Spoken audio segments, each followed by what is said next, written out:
Assalamualaikum warahmatullahi wabarakatuh. Kawan-kawan sahabat, jumpa lagi dengan saya Muhammad Fishing Channel.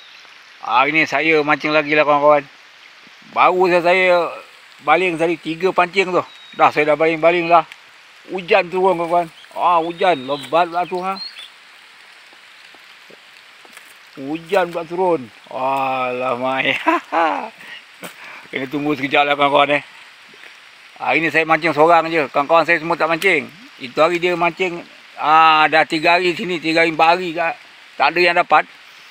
Tu yang dorang datang tu. Hari ni saya datang, hujan pula. Hujan lah kawan. Tengoklah keadaan . Kalau agak hujan ni lebat juga tak nak berhenti kan. Terpaksa lah saya balik ni kawan-kawan. Okey, lanjut.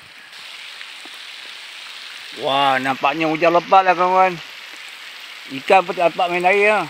Hujan bukan main lebat turun lah. Kawan-kawan, belakang tu. Lebat hujan.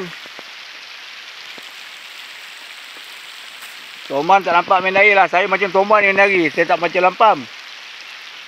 Sebaik saya tak bawa macam lampam. Bukan dari hujan. Tengok kejap lagi. Macam mana. Kalau ada hujan tak mau tidur. Stop je lah kawan-kawan. Balik.